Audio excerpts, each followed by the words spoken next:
देखो को ये सवाल हमारा प्रश्नावली 5.3 समांतर श्रेणी का 5वां सवाल है। देखो सबसे पहले सवाल को समझिए। इसमें पूछ क्या रहा है, इसमें दिया है कि किसी समांतर श्रेणी का प्रथम पद 5, अंतिम पद 45 और योग 400 दिया है। कहा था पदों की संख्या और सारवंतर ज्ञान कीजिए।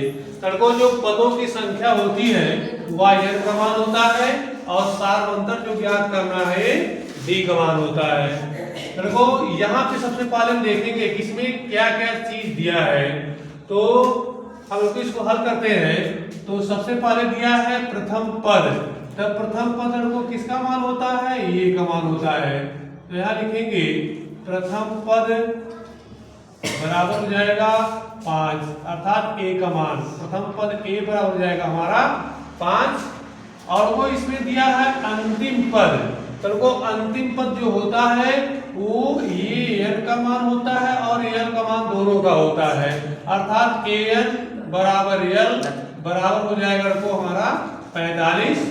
और यहाँ ध्यान दीजिए दिया है योग, योग का मतलब को SN का मान, SN का मान हो जाएगा हमारा 400। अब ध्यान दीजिएगा प्रथम पद हमारा हो गया a बराबर 5, अंतिम पद an बराबर l बराबर हो गया 45 और कोई योग, योग का मतलब होता है SN का मान, तो SN का मान दे दिया हमारा 400। तो यहाँ देखिए सबसे पहले हम क्या क्या करेंगे, तो यहाँ को हम मान लेंगे। अगर मानते हैं कि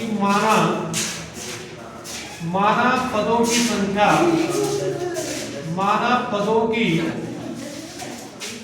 संख्या, पदों की संख्या को बराबर n मान लीजिए तथा पदों की संख्या हमारा n तथा सार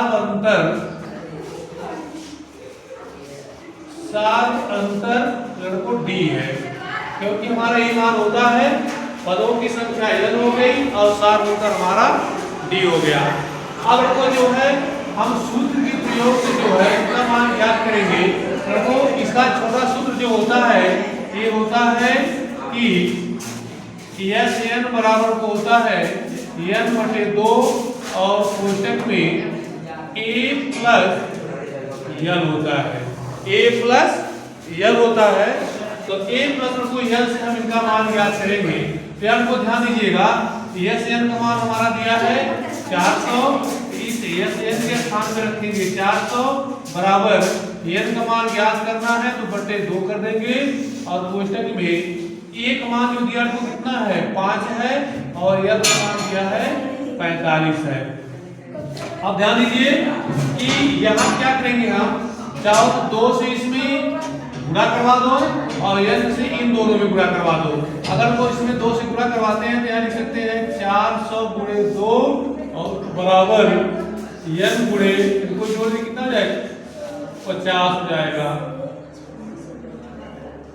इसमें गुणा करवाएंगे तो आ जाएगा तो 800 बराबर यहाँ गुणा करवाएंगे तो आ जाएगा 50 n।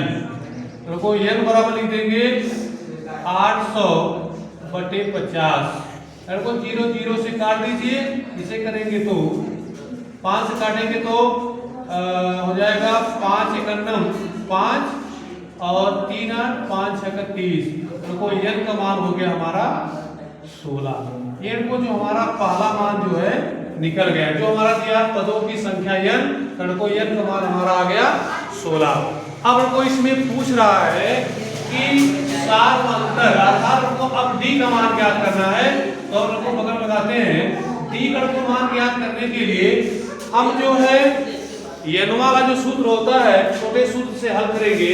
जैसे हमारा होता है कि an बराबर a प्लस कोष्टक में n-1 इंटू d। तो इस सूत्र से जो है हम अब d का मान ज्ञात करेंगे।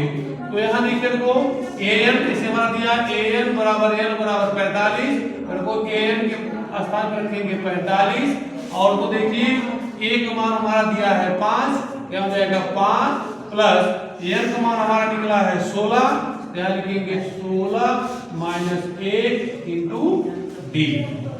अब चाहो तो इसको इधर लाके पक्षांतर कर दो। अगर वो पक्षांतर करते हैं क्या हो जाएगा हमारा 45 - 5 बराबर। अब वो यहाँ ध्यान दीजिएगा कि यदि 16 में से 1 घटाते हैं तो 15 बचेगा और 15 से अगर डी में गुणा कर देते हैं तो हमारा हो जाएगा 15 डी। यहाँ घटा दीजिए तो वो आ जाएगा 40 बराबर 15 डी। वो डी बराबर हो जाएगा 40/15। चाहो तो काट सकते हैं तो हो जाएगा उनको 5 × 15 5/40 अर्थात उनको डी का मान हो गया 8/3। तो वो एक आंसर हमारा हो गया 3। इस कारण को हमारा सवाल सॉल्व हुआ।